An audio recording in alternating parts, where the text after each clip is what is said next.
Return to Glory podcast. It's February 12th, Valentine's Day week. I am recovering, getting over a cold. Austin, we had to delay a couple days. Getting over a cold. Dak is not on tonight.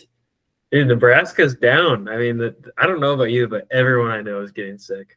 It's been a bloodbath out here, and yeah. I'm finally on antibiotic to kill off all my crap that's been going on. It's been a couple of weeks now for myself, but I'm starting to feel better here the past couple of days, which is good, which is what that's supposed to do. Mm-hmm.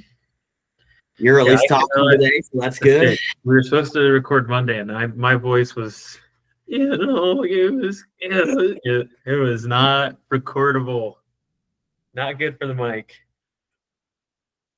Middle of February, and everyone's sick. I guess that makes sense. We got one of our first pretty big snows today. This is the only measurable snow we've had in Omaha. Yeah, like in Omaha especially. That's all that we've had so far this year. So we're just getting to winter, all the colds and sicknesses, the snow in the middle of February. You got to love that. Thanks, Groundhog. Did he see his shadow? I didn't even look to see what Puxatawny Phil was up to these days. He, whatever it was, it made longer winter. Longer winter. I mean, he saw his shadow. That means he saw his shadow. I know it's like reverse what you would think. Yes. Yeah. So, well, I mean, if it's more of the winter we've currently had, it's not that bad. Like I said, I wore shorts on Christmas Day, so true. It's pretty. Well, in the Husker sports world, a lot of podcasts, a lot of news right now is going through our coaching staff and kind of looking at that a little more detailed and giving their thoughts on it. So I thought we'd do the same thing today. I think it's worth pointing out some of those new coaches and new faces that we have. Nebraska basketball here, we are just right in the thick of the bubble like we were last year. We are there. We're currently in, so there's a lot to go through there. Let's start off with a little bit of softball, baseball introduction talk, since I guess around the corner. I mean, started. It's here. Softball is here. It's here. They played their first game already on February 6th. They're 5 games in. They are 3-2. They are ranked number 19 in the country in the first polls. They took down number 6 Tennessee to open the year. Jordy Ball is back and pitching for the Huskers after her injury. We have slipped up our past 2 games against Mississippi State and Texas Tech. Both are ranked, but two close losses there this last weekend. I mean, the softball team has been solid, right? We've been decent last year. Jordy Ball comes in and unfortunately gets a season-long injury, and that kind of put a damper on things for the rest of the year. This year, there's some preseason hype. There's some hope for the softball team. The Big Ten Conference is traditionally average, I would say, at baseball, or below average at baseball and softball. So Nebraska right now, especially in softball, but baseball too here when we get to them in a second. We're good, question mark? I mean, people think we're going to be good. I mean, the Big Ten's a little bit better now that they have Oregon, UCLA, USC, some of those warmer schools. But, yeah, I mean, Michigan's been good for baseball. But there was a lot of hype last year until Jordy got hurt. I don't know if you remember just the season ticket sales, like they sold out immediately. Not quite the same energy this year. But yeah, I'm excited for it. It feels delayed. Last year was a good rush because we got Dylan Raiola, and then Jordy comes home. It's like, oh baby, Nebraska's back. Here we go. But I'm struggling to shift gears to baseball and softball because it just snowed a ton, and that it's a summer sport, even though college, I think, gets done too early. It's not like, I don't know about you, but every college game I went to was always kind of cold out. I never went to the ones in May because that was during finals week. And then series. It is the ironic time to start as we begin talking about how we're just starting winter, and then baseball and softball starting up. Now, a lot of these earlier games are not local, as expected. The baseball team does kick off on Valentine's Day on Friday against UC Irvine, and then they take on Vanderbilt on Saturday and San Diego State on Sunday. Baseball team's also in the top 25 preseason ranked, number 24 in the country. They are projected to win the Big Ten from the different people's preseason polls that I've been seeing. Once again, coming off a very strong year, I would say last year, we're still looking to get back to the College World Series for the first time in quite some time. It's tough. There's 16 regionals. There's 16 hosts. You'd like to host one to give yourself a better chance. Then you got to win a super regional. If you want to think of it kind of like college basketball, right? I mean, there's 64 teams that get in, but depending on your seed, it's tough to get through all of that. So the baseball team's got a lot of hype. I myself this year getting to know the team more than I have in the past, just because of the potential that they do have. And starting preseason ranked it's big. Cool. I mean, Coach Bolt's done really well. And you look at our schedule. Again, I'm not a baseball expert by any means. I'll watch and listen to Nebraska baseball, and that's the extent. I don't know what good college baseball is until the World Series. It's like, but it's always kind of the same names. But out of our 60-ish games this year, guess how many preseason ranked opponents we play? For games. I'm gonna go. Well, you get series. I'm gonna go. There's 2 teams on our schedule. There's one, and it's Vanderbilt. We play them Saturday. Other than that, there are no preseason ranked teams on our schedule. So winning the Big Ten seems reasonable. I mean, if you're going based off of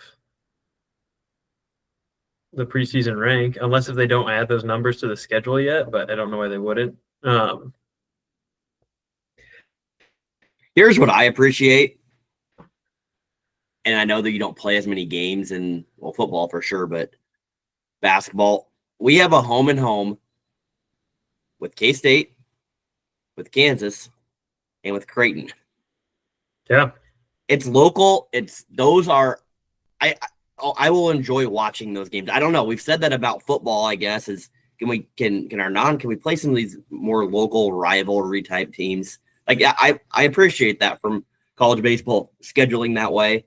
I know there's a lot more games, but it's more intriguing than playing, a random Arizona team. Like, yep. And it's fun, especially like in Omaha. It's like I can go to the UNO.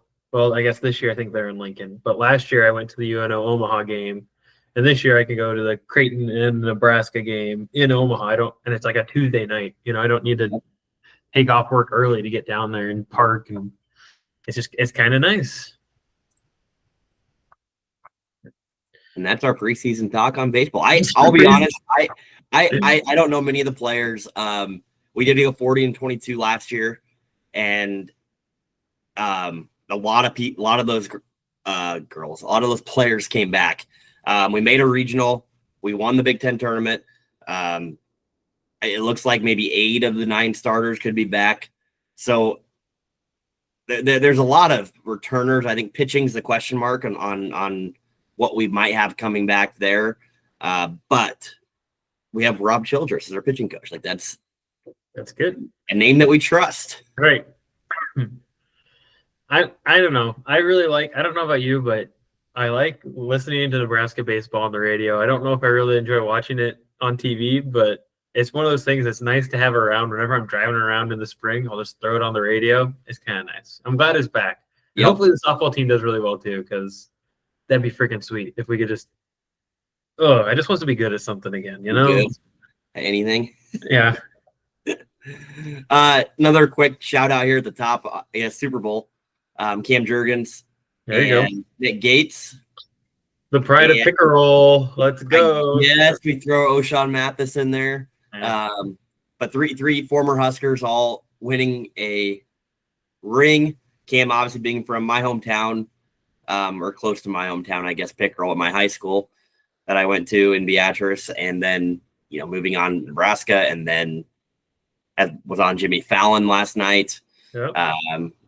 It's pretty neat. It's pretty cool to see, and a pretty awesome honor, obviously, to win a Super Bowl championship. I mean, it's a lot. And the Eagles, I mean, it wasn't like it was a oh boy, tough squeak. It was they just kicked the Chiefs' ass, and that was something that I heard and maybe thought, okay, that could happen, but no. I just couldn't bet against Mahomes. I'm like, I'm not gonna do it until I'm proven wrong. Mahomes or the Chiefs in general, like someone was asking me, you write down the position, right? What positions do the Chiefs have an advantage? And maybe you could argue quarterback going into the game. Some people after the game are saying not, but like quarterback probably was the one obvious one. But other than that, I don't know where you would go. But my answer was that I don't know, but they win. Like they know how to win. They find a way to win. And there's no denying that. I mean, they didn't win the game, but as far as getting to that point, their team was not great. They weren't great last year. No, I agree. But they find a way to win, and there's something to say to that. They definitely overachieved this year, but they got absolutely slaughtered. I mean, the only reason it doesn't look as bad as it did is because the Eagles are like, there's 6 minutes left. We have a 34-point lead. We're definitely stepping off the gas. It's like, all right. I mean, it was 34-0. It was. I looked up, has a team ever been shut out in the Super Bowl? And the answer to that's no. Yeah, it was like 34-0 with like 8 minutes left in the fourth or something. Yes. Like, I mean, it was killer. Also, though, I will say the Chiefs D line did hold Saquon to whatever it was, 47 yards, and their assistant D line coach will be our D line coach. So that's something. Commercial halftime show. I like the halftime show. I'm not a big Kendrick guy, but I thought it was fun. As far as best commercial, there wasn't really any.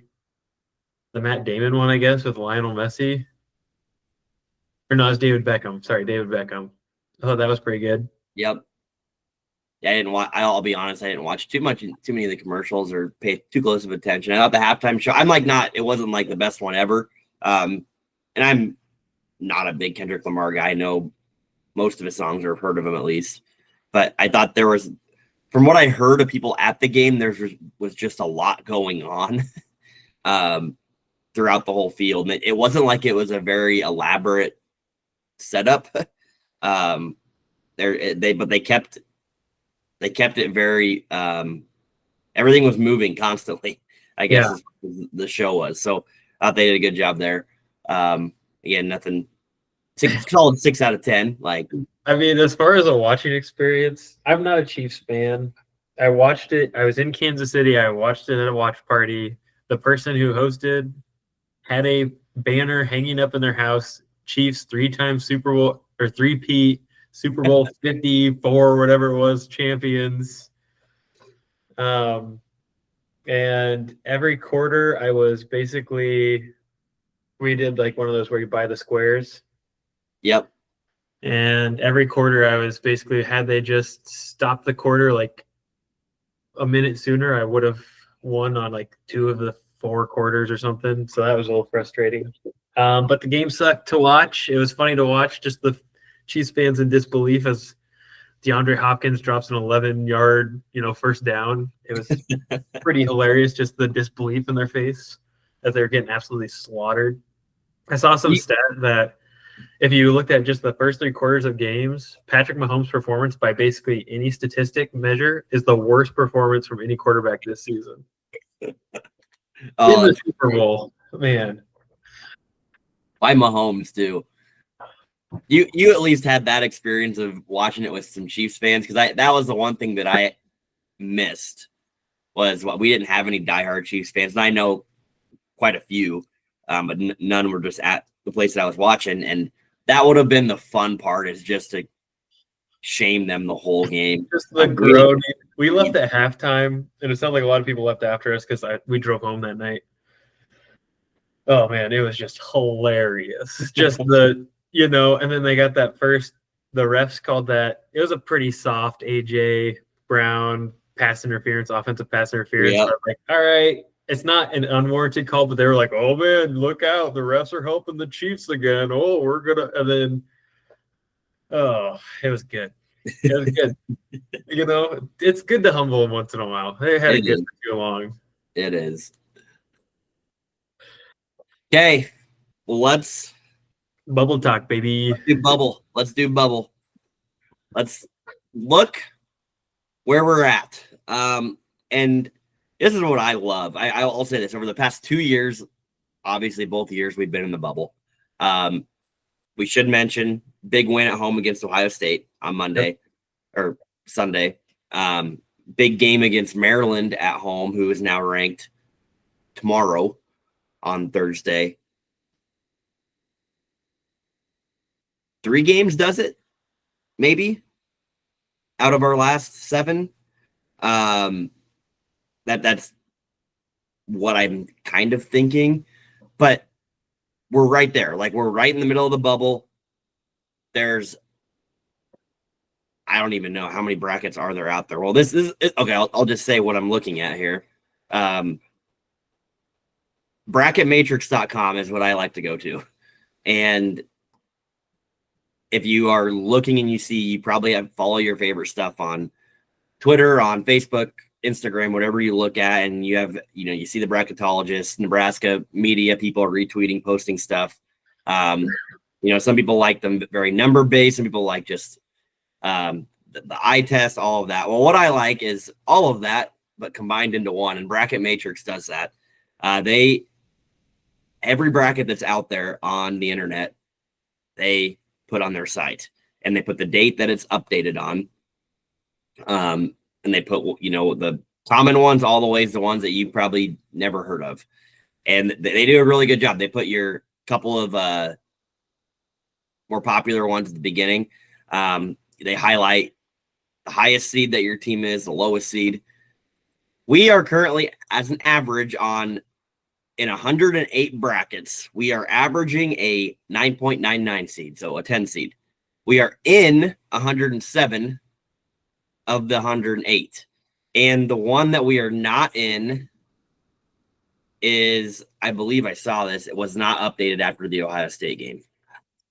So, that being said, right now we're in. Given the situation, given people think that is left on our schedule, we're in. And highest seed is a 9 seed, lowest seed is an 11, is what all these brackets have. This is the one I like looking at the most, because you get to see the range, the variance of where people think you're at. And then on top of that, like, if you're in 107 of the 108, like, you're going to be in. You're going to be in on Selection Sunday. I probably agree. 3 of the 7, as long as we don't get absolutely obliterated in those other 4, we're probably in. It would be stellar if we just closed out the year like we have every year with Fred Hoiberg, with a little run. 2 ranked opponents left at this point: Michigan, Maryland. And I mean, our games have been close. Like, here's my concern, is I don't think it's out there on a possibility that we go on another, 1-6 stretch. Because we're not killing anyone. Well, that would not put us in. I don't think. I don't think so either. But outside of Washington, which we were trailing at the end of the first half, and then Washington basically ran out of juice, and our 3-pointer found its way. I don't know if it's 3-pointer, but just shooting found its way. I mean, I'm a little worried that we could, because Oregon, we won 77-71, Ohio State 79-71, Illinois in overtime, and then all of our losses, that 6 stretch, we had a lot, like 5 of them within 5 points. Well, here's the thing. We said with the Big Ten, it's competitive night in and night out. And we've gotten killed in a few games. But you're looking at these teams that those were by. Like, these teams are kind of stretching themselves out. Purdue, Michigan State. UCLA is playing hot again. We actually beat them. So we know that we're playing competitive games every night, and that's not going to change. I don't expect us to go and blow out Penn State on the road. Like, we're just not going to do that. But we got to find a way to win three of them. Our two ranked opponents, like ranked currently, are home games, which is good. We have 4 more home games. So, I mean, you win 2 home games and maybe steal 1 on the road. Ideally, you win 4 home games, you're locked. All you have to do is win at home. That's all we have to do, which we've done really well at. Another thing to point out, and as we're looking at the rest of our schedule, which I guess we'll read that off here because you mentioned it. Maryland at home. We go to Northwestern and Penn State next week. Then the week after that, we host Michigan and Minnesota. And then we finish off at Iowa State and then hosting Iowa on March 9th. And the Big Ten tournament follows. The top 14 teams get in. The bottom 4 will be left out. Right now, we're sitting 8th. It's pretty tight, but you win 3 of those games, you're going to be in the Big Ten tournament as well. So you're going to get another game there, or more. So that's what we got left. And as we're counting down those games, the other site that I like to look at is teamrankings.com. Another really good source that has a lot of stats on it, which is right down our alley. But they break down the bubble and your percentages by a bunch of different things. So they have us an 88% chance right now to make the tournament. Most likely seed being a 10 seed. So that checks out. That's in line. Here's what I like that they do. They update this every day. They have an odds to make the NCAA tournament by win total. So right now we're 16-8. They basically have all their scenarios and math generated behind the scenes that say, if you get to X amount of wins, you have this percentage chance to get in. So, winning 3 out of the 7, that puts us at 19. That gives us, according to them, an 88% chance to get in, which is right where we're at. You get 4 wins, you get to 20 wins, you're at a 98% chance. So, and everything higher than that, speaks for itself. You get 2 more wins, you're still looking at a 57% chance, according to them, which is interesting. But you don't want to put that in jeopardy, I don't think. You want to for sure win 3 of them, 4, like you said, or more. You also are moving up in the seedings, too, when you do that, which I think if you ask Husker fans, they would rather probably not be a 9 seed or a 10 seed versus actually getting a 7 or a 6 if we can get up there, if we keep winning. Yeah, I'm looking at – so – I mean, I'm trying to figure out what seed do I want. Obviously, I don't want a 9 seed just because that puts you in the 1 seed bracket. But it looks like Wichita is a host city for a 10 seed, very drivable. Milwaukee is also another host seed for 10 seed. So 10 seed seems pretty sweet, even though you're in the 2 seed bracket. If we could get up to 6, 6 or 7, that'd be ideal. But I don't know if that would happen. Yeah, I don't know. I mean, I get the argument of not being by a 1 seed or 2 seed, whatever. I just think we want to win a game. Oh, I agree. I'm not. So, yeah, you're not going to game the system to try to get out of it, right? But 6 seed would be ideal. I mean that would be best case scenario. If it's a difference between a 10 and a 7, I don't care. 8 and 9, I want to be a 10, 7, or 6. I don't want to be an 8, 9. I really don't want to play the 1 seed round 2. If you want to look to one other thing right now in the Big Ten, there's a big cutoff after team number 7, that being Illinois. I mean, It drops from 9-6 to Oregon, who's or Ohio State 6-7. So are we Oregon 6-8? And there's a big, still jumbled bunch of teams there. The good news is the teams that we are playing to end the year, Michigan's playing well. Michigan's at the top, but and Maryland, but the other ones are below us. So that works to our advantage. Again, this site has us at 19.4 projected wins overall. So again, sitting in a good spot, but we have to stay on edge. If you're Fred Hoiberg, if you're the players, you have to come out every game like it's your last of the season because I mean, they do. They all matter at this point. We're winning games because our energy on defense and Bryce Williams has been able to get to the line. That's how we're going to win the games. That's how we have to keep winning the games. Correct. And I will say, before we move on for men's, Creighton's going to be in, and I don't know if you're following UNO, probably going to win the Summit League. I've seen them as a 16 seed in about every single bracket that I keep looking at. We could have all 3 teams in. Well, let's just look. Out of the 108 brackets, UNO is in 80 of the 108. That's pretty good. In the Summit League. So they are definitely the favorites right now to win their conference tournament. And then Creighton, since you mentioned them, they are currently they're in all the projected brackets. They're sitting at a 7 seed right now on average. So the matchup that I saw in a couple of them was us against UConn. I'm like, that'd be kind of funny.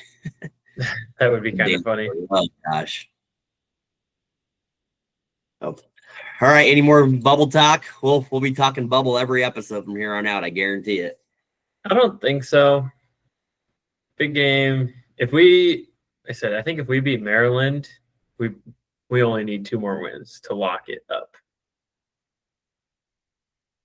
Yeah, and maybe, beat Maryland, and I think 3 wins is pretty safe. I really do. I think no matter who they are, Maryland being one of them, yeah, you can almost probably lock it up if we can get 2 more after that. Tickets as low as $3, it says, for the game. I saw that. I can't believe that. So I would never have thought at Northwestern is the highest going ticket for the remaining games on our schedule. I don't know why that is. Senior night? Oh, no, at Northwestern. I don't know. Expensive to be a Northwestern. The men are doing better than the ladies, though. Ladies are on a little bit of a skid. Yeah, they have struggled a couple recently. I don't have much. I've kind of watched them. I'm not really sure where they're sitting at. They're 16-8. They're on a 3-game losing streak. They lost to Iowa by 15, Michigan by 18, Indiana by 16. So I mean, it's been. I don't know what happened to Prince, but she has not been playing well the last couple of games. The Big Ten mic'd her up the other day. Did they? Blame them. All right, let's move on here. Last topic of the day. Let's talk about our coaching staff. I think, keeping football fresh and moving ourselves up. Have we claimed the offseason natty title banner? I don't know. Some people have claimed it. I thought Texas Tech claimed it this year. Best portal class in a generation. GM worthy stealing or whatever it was. Yeah. Not so fast. We are the champs in the offseason. Coaching staff. That's the topic today. We've mentioned as they've all came in random times, but it's final as officially yesterday with the contract being out there of Coach Mike Eckler, our special teams coordinator, who's the last piece to this new puzzle that Matt Rule has put together for this coaching staff. I'll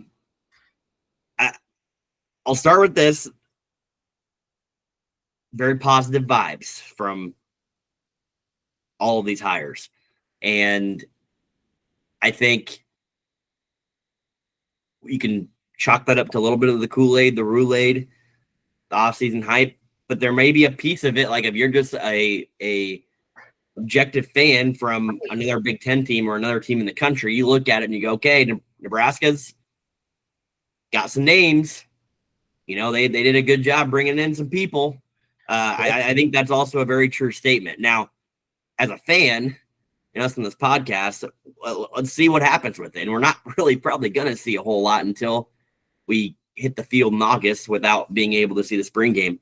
So there's a lot of pieces here.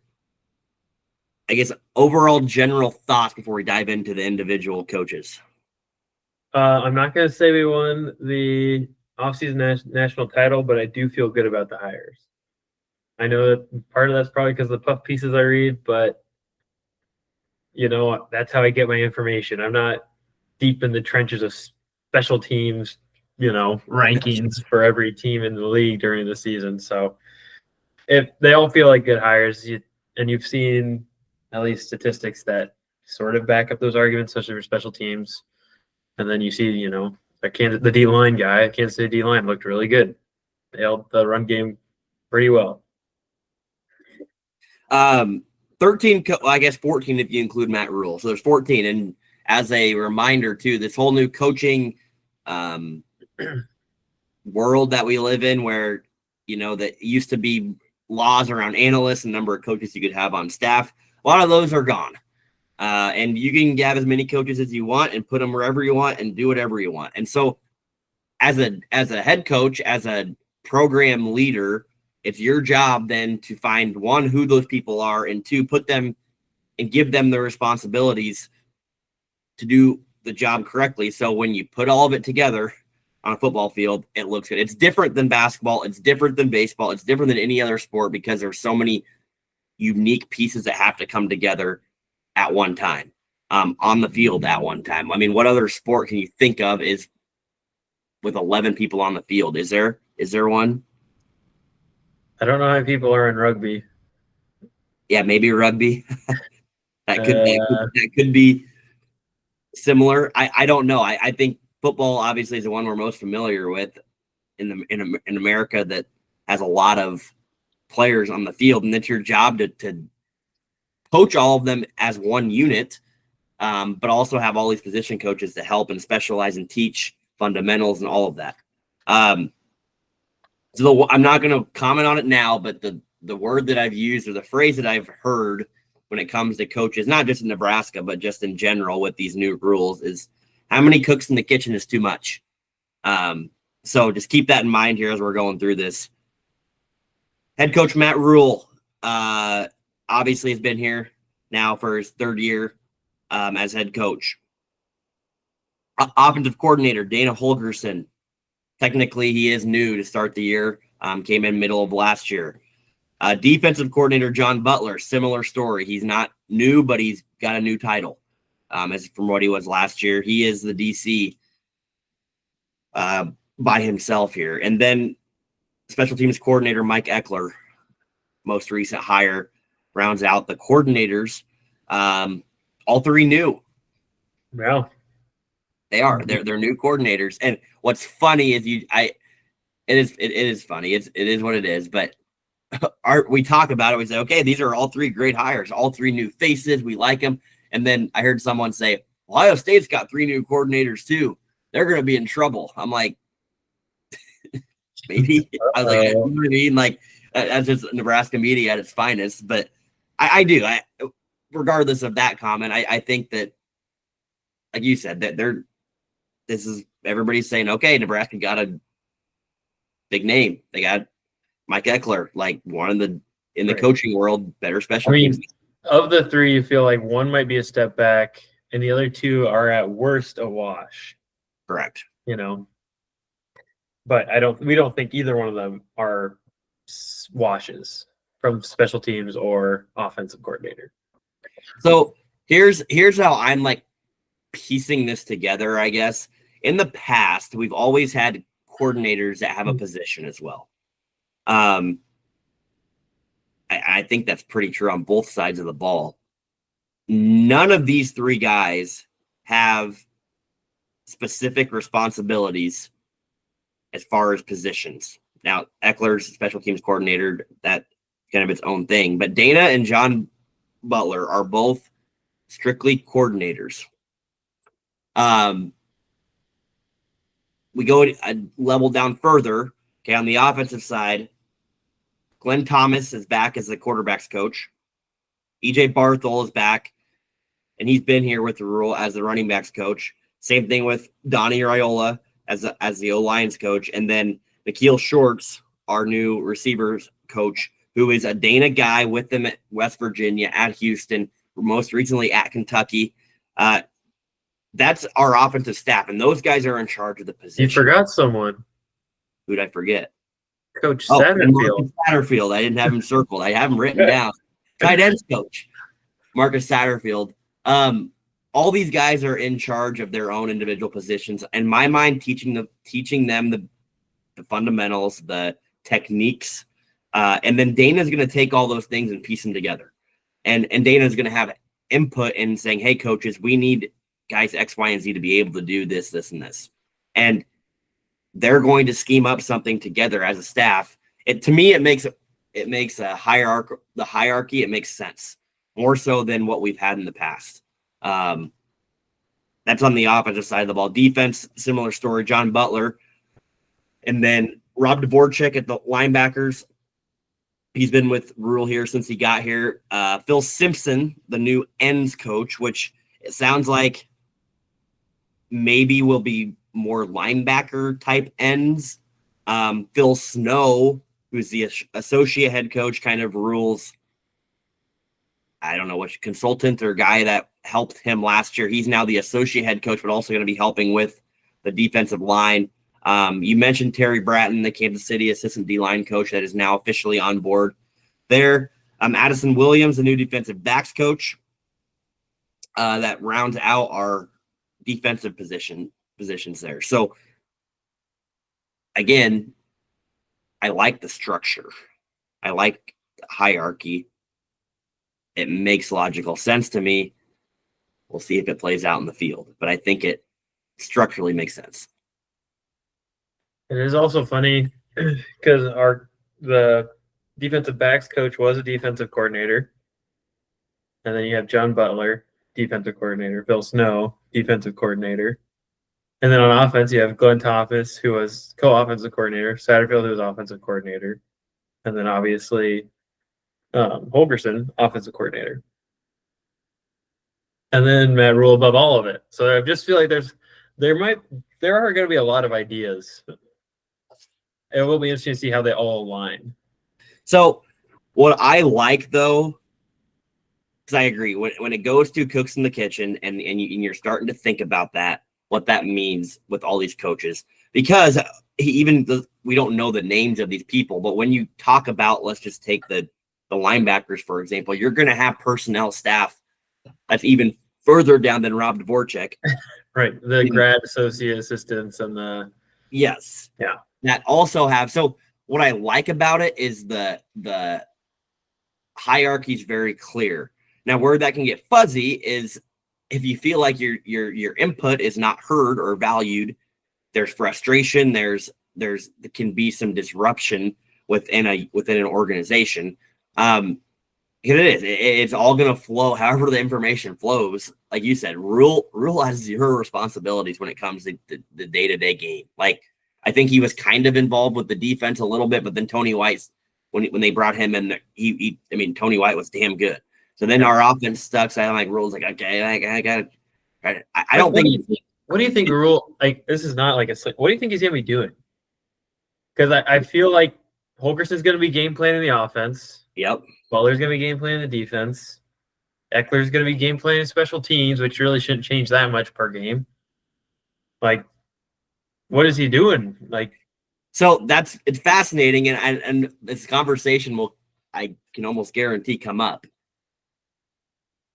I mean, his job is to manage all the pieces. By doing that, you're also going to have your own input. But what's funny is he's not going to have, as far as the game plan, like you're mentioning. But, right. But what have we always said about Rule the last few years? Like, we know he's a great, whether we think it's fake or,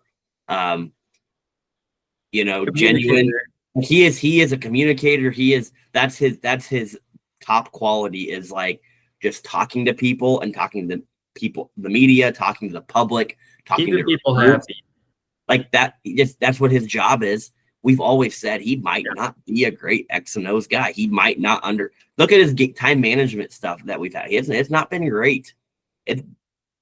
But conceptually, big picture, he's not bad when it comes to that stuff. So he can take a step back and look and say, oh shit, like it doesn't matter if our defense is the best in the country. God, if we can't have a top 100 offense, it doesn't matter. He's able to look at that and then yeah, it's up to his next guy on the totem pole, those three, to take your position group. And obviously special teams was what it was this year. Big flaw. So I think his job is to manage all that. Is that a hard job? Some would say, well, geez, he's not going to be doing anything. If it works, a lot of it's going to be credit to Rule, and it should be. But if it blows up, it's also a lot on Rule, where he kind of protects himself a little bit. The blame's going to get put on the head position or the head coordinator if our defense. That's how it always goes. It's cheaper to fire those people. And I'm not saying, like, I'm not pointing that out as like a Rule doesn't do anything sort of. It's just, it's funny to think about, because when you think about, you're like, Ryan Day, he's involved with the offense. You know, Kirby Smart, he's a defensive minded guy. Rule is, I mean, I would assume you think of him as a defensive head coach, but you don't really. I don't think of him as an offensive or defensive head coach. It's just weird. Scott Frost is an offensive head coach. You could pick out almost every coach in college football, even as just a casual or fan. You could place him in one category. I don't know what you would do with the Rule and where you would put him. Here's where I think things got hairy last year. I'm just speculating. I don't know this is a fact. Our offense sucked. Our defense is pretty damn good for the most part, not every game. Tony White was pissed that our offense sucked.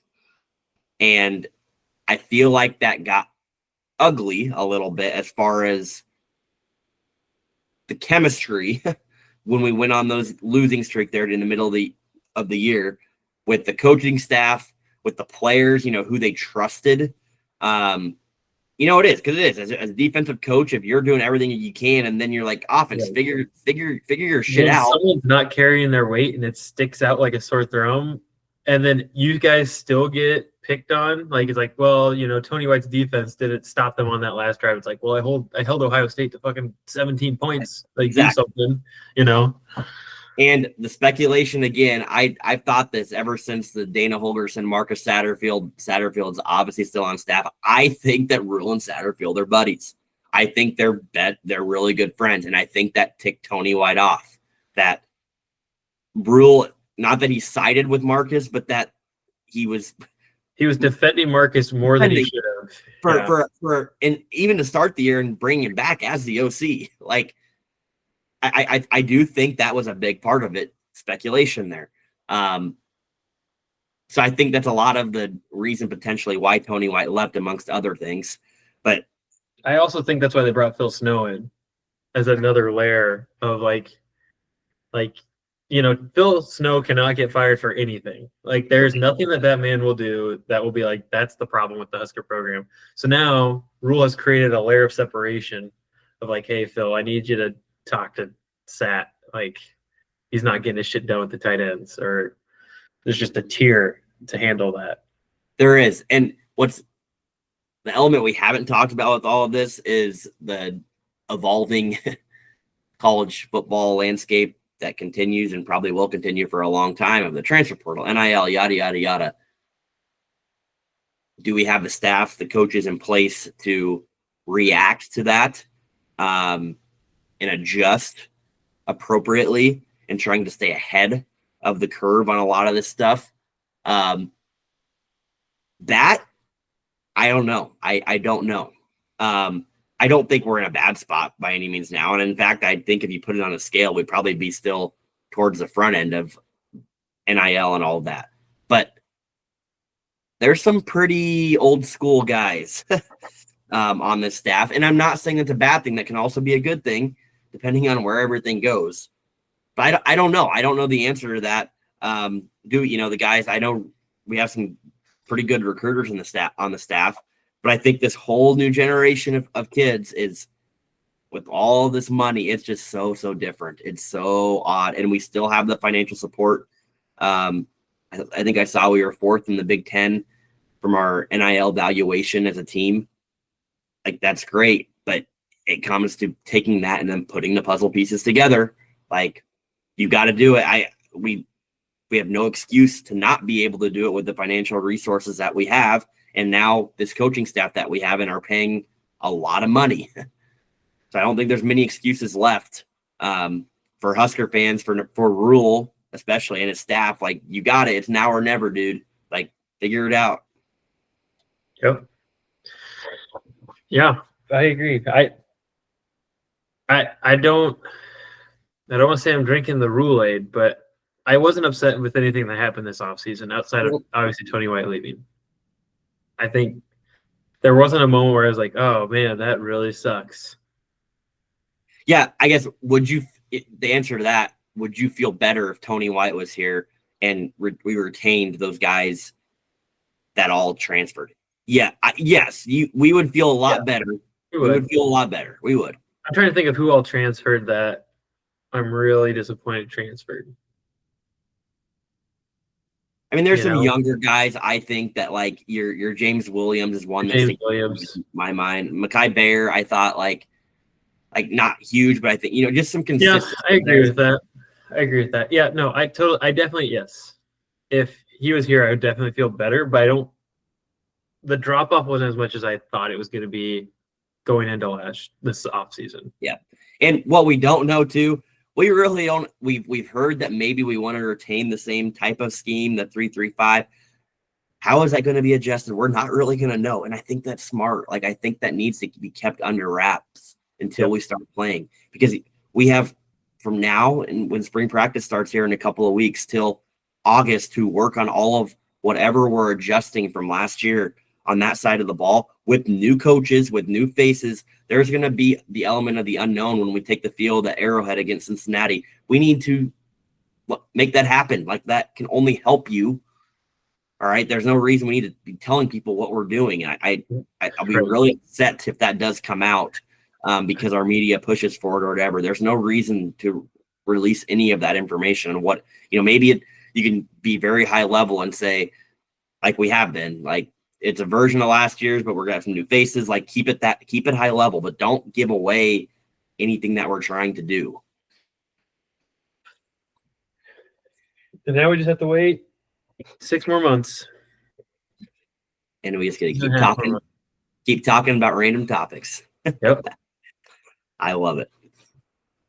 Okay. Well, no Dak tonight, so hopefully he'll be back next week and toughen up a little bit. Maybe. Hopefully. Maybe we don't hope. And yeah, we'll be back next week. Hopefully a couple of wins. That's for sure. Hopefully. There we go. Yes. Maryland and Northwestern from the Huskers. So NBA All-Star Weekend. Team Shaq. Man, I actually don't know if I feel like great about Team Shaq, but I'm not gonna put too much weight into it because the All-Star games always suck. They're not great. I usually still watch them. I do too. I just want one person to care. Yep. And that'll just force everyone else to care, but no one cares. I don't know if that'll ever happen. Whatever. It's like, oh, I'm sorry you get paid $60 million and you have to come and play one more game. Oh, it's so tough. With all the other guys that are getting paid that much. Right. Whatever. All right. Go Big Red. GBR.